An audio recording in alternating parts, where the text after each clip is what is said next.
Hi, I'm Dan Cassetta, and this video is a part of Vector's Leadership Academy series. The topic for this video is one of the most frequently requested topics by a lot of the young people that I work with, and that is the subject of emotional intelligence. When we think about the factors that make people successful, the first things that come up are education, experience, knowledge, and IQ. But the reality is that none of these serve as an adequate predictor as to why one person succeeds and another doesn't. We see this in practice all the time, especially here in Vector. The amazing sales rep who never advances into management positions because they fail to work well in a leadership role. Or the dynamic, inspirational young manager who has difficulty connecting with people long term because momentary emotional reactions undo many months of hard work building relationships. Even the district manager, who always seems to be treading water in building their organization because they never build trust. We also see so many people in Vector who experience massive, amazing success despite initially being someone that others might not have thought of as a great leader. What is the difference? The answer almost always has to do with this concept called emotional intelligence. In fact, emotional intelligence is quickly becoming viewed as the #1 predictor of professional success and personal excellence. Jim Rohn put it this way long before emotional intelligence was a popular concept. He said our emotions must be educated as well as our intellect. That's why we felt it was important to include this topic in our Leadership Academy. Yes, it's important to know what to do or what to say, but it's at least equally important to know how to present oneself and how to act and how to manage one's emotions in the process of our day-to-day activities. As a society, we continue to focus most of our self-development energy in the pursuit of knowledge, experience, intelligence, and education. But it's vital to simultaneously gain a better understanding of our own emotions and of how what we do and say affects the emotions of others. EQ is about how smart we are with the human connection. In other words, how effectively we manage ourselves and our relationships.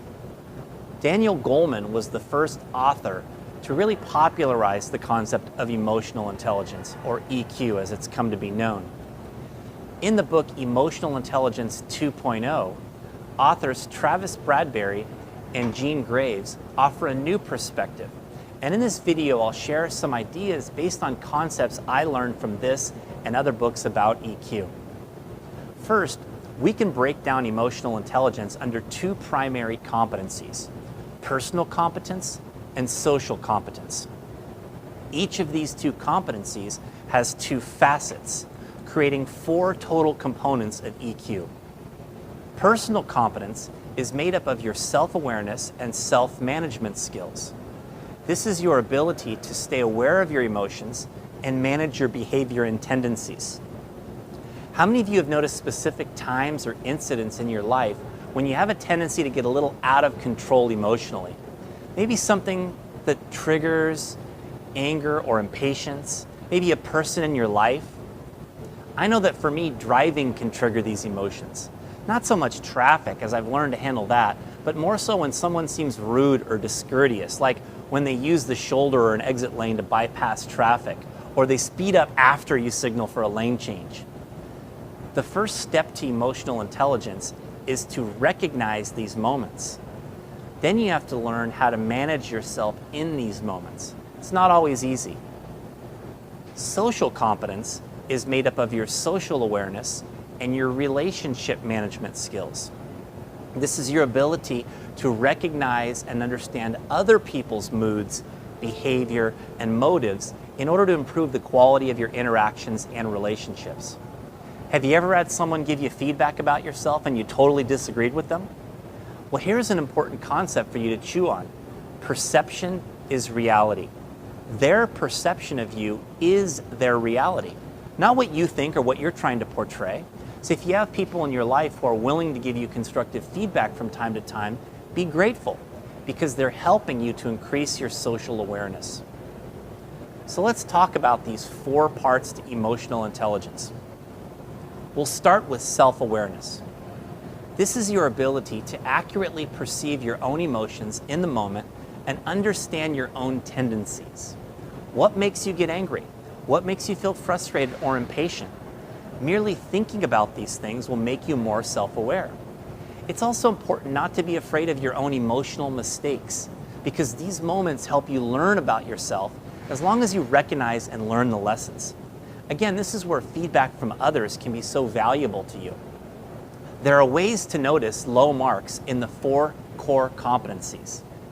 As I share these, see if anything resonates as a characteristic of yourself. Lack of self-awareness can be seen in these traits. First, someone who comes across as defensive. They always have to explain away any faults that others notice or comment on. Also, someone with an aggressive tone or language. A constant condescending tone of voice is the surest sign of someone with a lack of self-awareness. Another sign is an overwhelming personality. Someone who takes all the air out of the room usually isn't even aware of how they're being perceived. Also, someone who doesn't notice when another person is feeling annoyed or frustrated. They miss the signs that they're getting off track. Another sign is someone who's overly passionate to the point where that passion gets in the way. There's a time and a place for passionate communication. But when you're like that at the wrong times, which is most of the time, people become less open to what you have to say. Overall, a lack of self-awareness is characterized as someone who just doesn't see how they are being perceived by others. Did anything on that list describe you? To improve your self-awareness, here are some strategies you can keep in mind. Know who and what pushes your buttons. This opens the door to managing your reactions. Also, observe the ripple effect from your emotions. Notice what achieves the desired result and what backfires, and learn from your mistakes. Also, lean into your discomfort. Move toward and eventually through the feelings that will motivate you to change. Don't be afraid to take on challenging conversations, as that is exactly what will help you grow. You can also visit your values. Ask yourself, what kind of person do I want to be? How would the person I want to become act in this situation? You can also seek feedback, and this is the most reliable way to gain different perspectives. Now, the second component of EQ is self-management.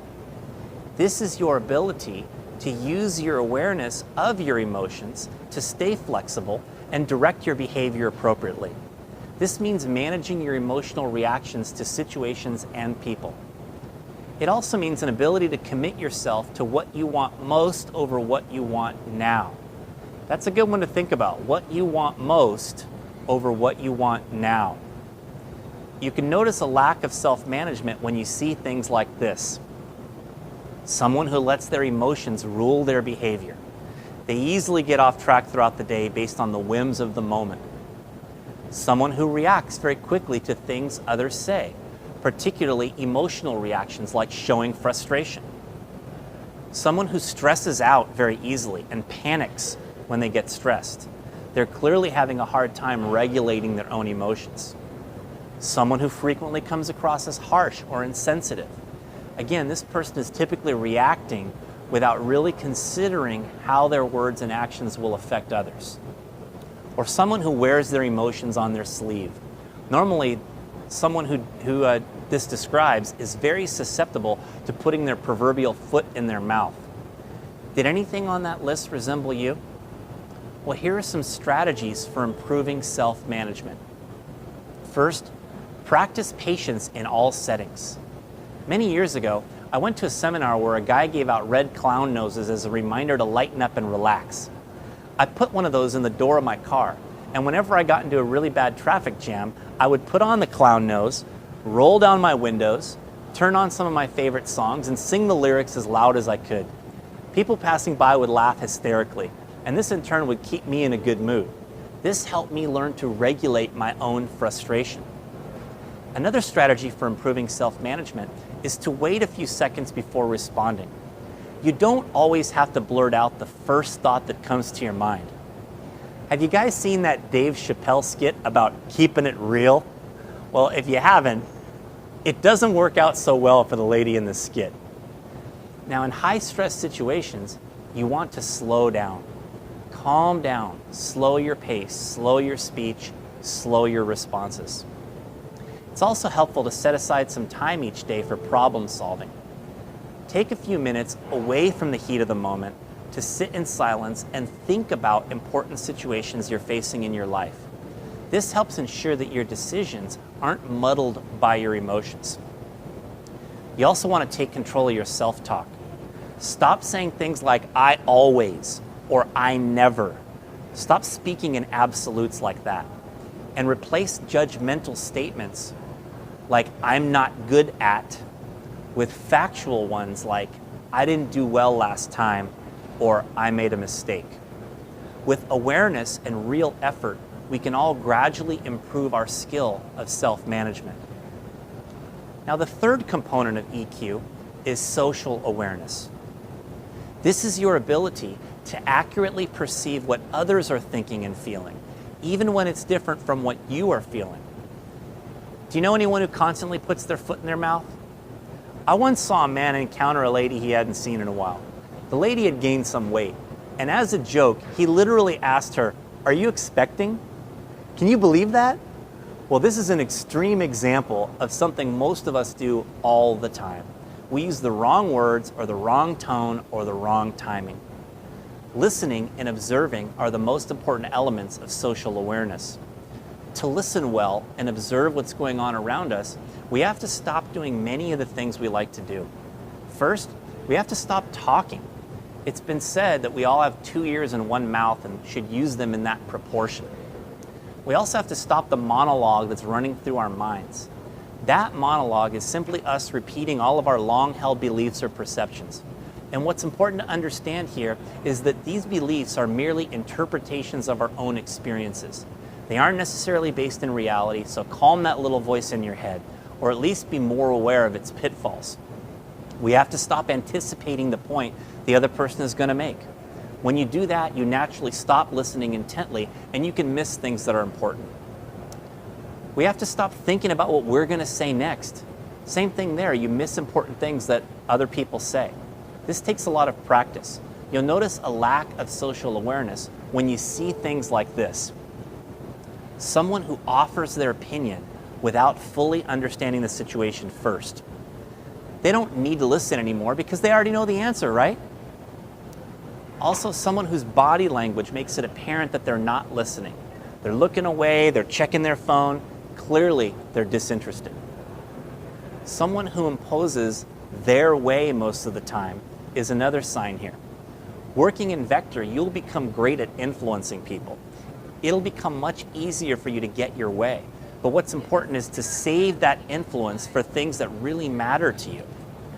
A good rule is that if you don't feel super strongly about something, let others have their way most of the time. Another sign here is someone who gets bogged down in the details that don't matter and loses sight of what's most important. They argue over insignificant points. Or also someone who says blah, blah, blah, when simply blah will do. When simple, concise, direct communication will do, there's no need to blab on. So which of those descriptions of a lack of social awareness might have resembled you? Here are some strategies for improving social awareness. First, greet people by name and smile more. This starts off your interactions with a positive feeling. Put yourself in the other person's shoes. Try to imagine how they view the situation.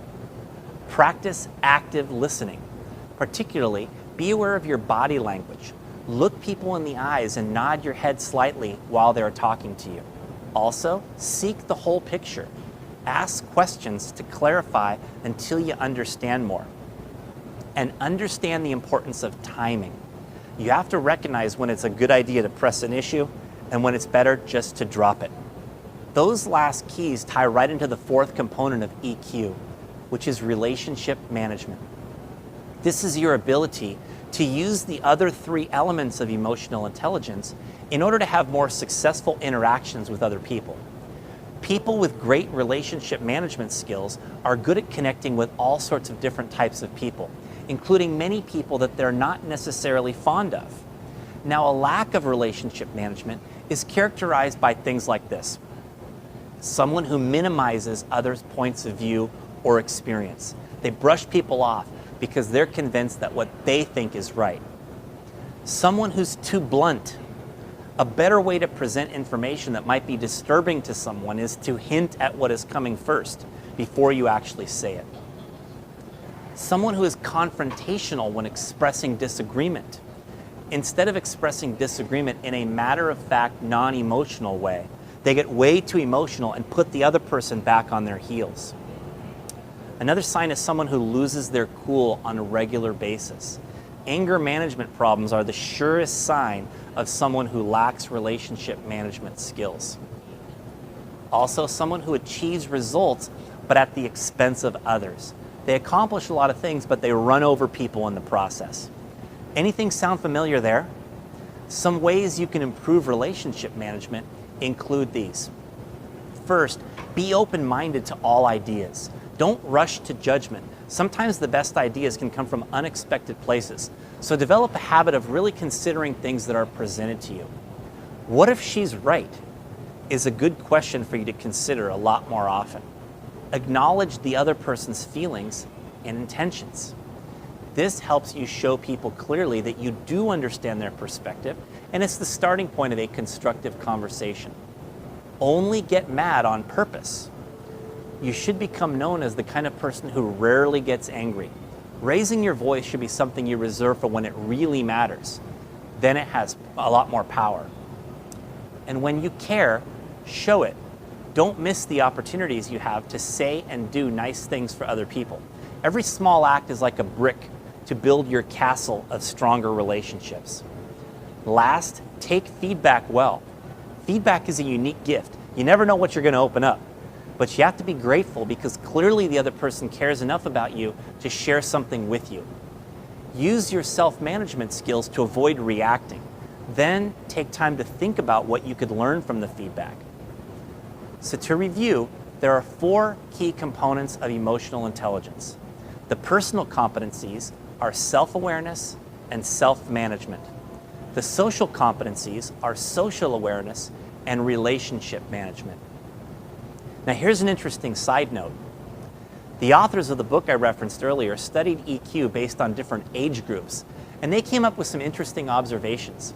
The most telling observation was the vast difference in self-management scores from older people and baby boomers down to Gen X, which is me, down to Gen Yers, or down to millennials, which is probably most of you watching this video. Of course, some of this difference is due merely to the fact that self-management skills typically grow as we get older. But it was also clear that millennials are the group most likely to lose control when things don't go their way.